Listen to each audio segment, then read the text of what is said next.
Lidhja e shpirtëroris me jetën tonë të përditshme. Kujt i përkasim? Cili është qëllimi i jetës këtu në tokë?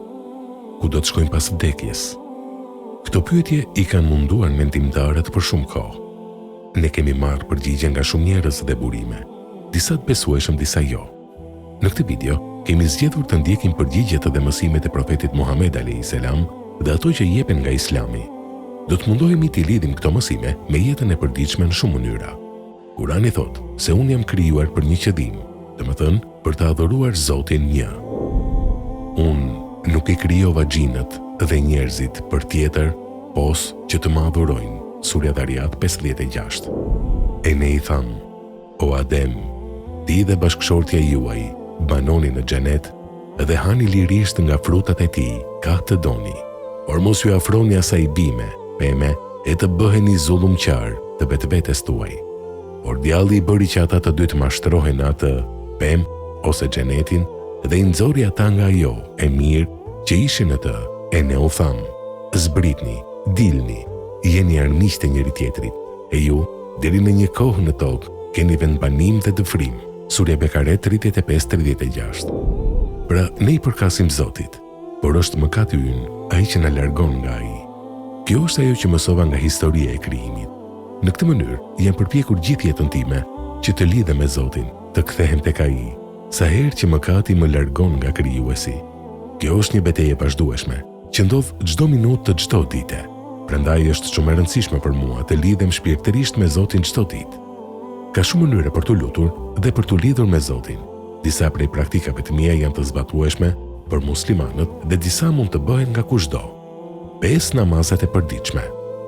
Para se të gjithash, dhe për këtë jam i njohës Allahut, unë zbatoj 5 namazet e përditshme.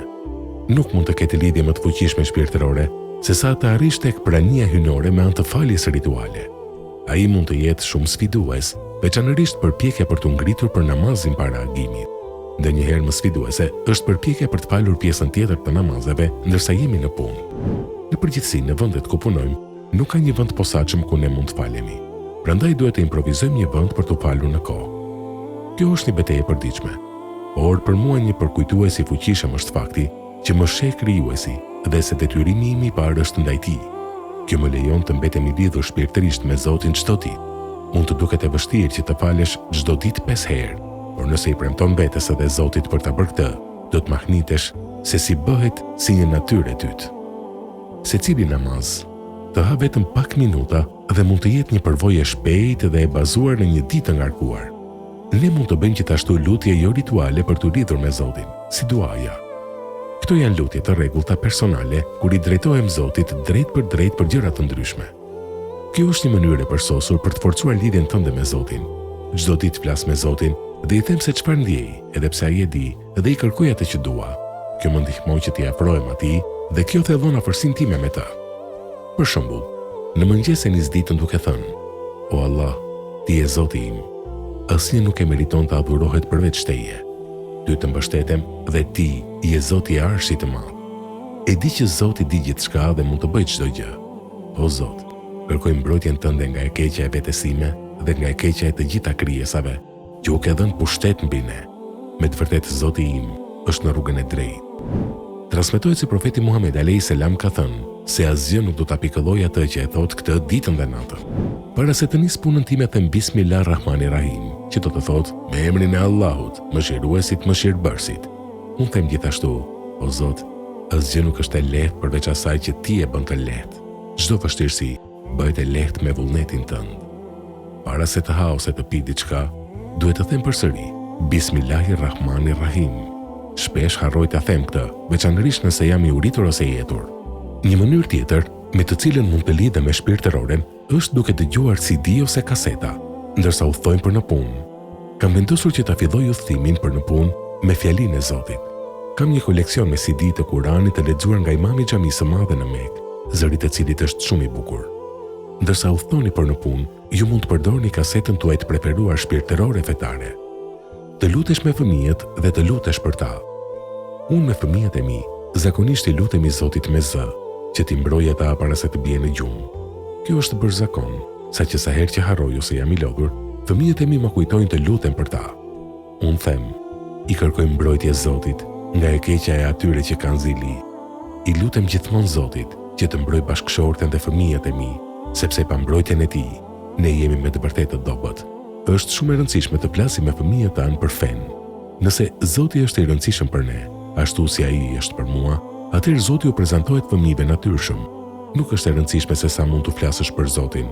Mund të lexohen pjesë nga Shkrimi i Shenjtë, mund të tregohen historitë e profetëve, ose thjesht mund të tregosh se Zoti i do. Është veçanërisht sfiduese për fshirje e aktiviteteve në ditën tonë plot tension, por unë duhet i dyfishoj përpjekjet e mia për të vepruar kështu. Për të rritje e besimit gjatë gjithë ditës. Gjatë ditës dhe natës, mundohem t'i mbush mendimet e mia me vetëdijen për Zotin. Unë mundohem ta shoh dhe ta kuptoj atë sa më shumë tjetë e mundur, sepse ai është burimi çdo gjëje të mirë në jetën time. Megjithatë, përveç lutjes, ka edhe mënyra të tjera për t'u lidhur shpirtërisht, veçanërisht për ata që nuk kanë një besim dhe lidhje të thellë me krijuesin hyjnor. Ne duhet të mësojmë të vlerësojmë të gjitha aspektet fizike të ditës. Çdo ditë na jepet një shans për ta jetuar jetën. Ky është rasti ynë për të korrigjuar gabimet që mund të kemi bërë në të kaluarën dhe të bëjmë sa më shumë që të mundemi në atë ditë të re. Era që na fryj në fytyrë, edhe nëse është erë fort, është një përkujtues se ende mund të marrim frym, se ne kemi dhuratën e çmuar. Jetën që u është mohuar padrejtisht shumë njerëzve në këtë botë. Me çdo tungja tjeta ose mirëngjesi që u themi të tjerëve, mund të bëjmë një lidhje paqeje dhe vullneti reciprok. Edhe një buzëqeshje mund ta bëjë këtë lidhje. Profeti Muhammed a.s. ka thënë, buzëqeshja në fytyrën e vëllait tënd është sadaka. Unë e praktikoj këtë me të gjithë njerëzit, jo vetëm me muslimanët, dhe kur i buzëqesh dikujt, e bëj nga thellësia e zemrës. Po bëj pikërisht atë që profeti a.s. na ka mësuar. Përhapeni paqen tek të tjerët. Dhe ndërsa dita përfundon, në fund të ditës duhet të kalojmë një çast reflektimi për atë që kemi bërë gjatë ditës. Kjo na lejon të planifikojmë se si mund të bëhemi njerëz më të mirë nesër. Nuk është e lehtë ta bësh këtë, sepse zakonisht ne shkojmë drejt në shtrat dhe flem. E pranoj se nuk e bëj këtë aq shpesh sa duhet, por po e marr këtë rresht si një përkujtues të fortë për veten që të filloj të veproj kështu. Nuk ka fund për mënyrat e shumta me të cilat mund të lidhemi me natyrën shpirtërore në jetën tonë të përditshme. Ajo që duhet të bëjmë është të hapim syt dhe të marrim dritën e diellit.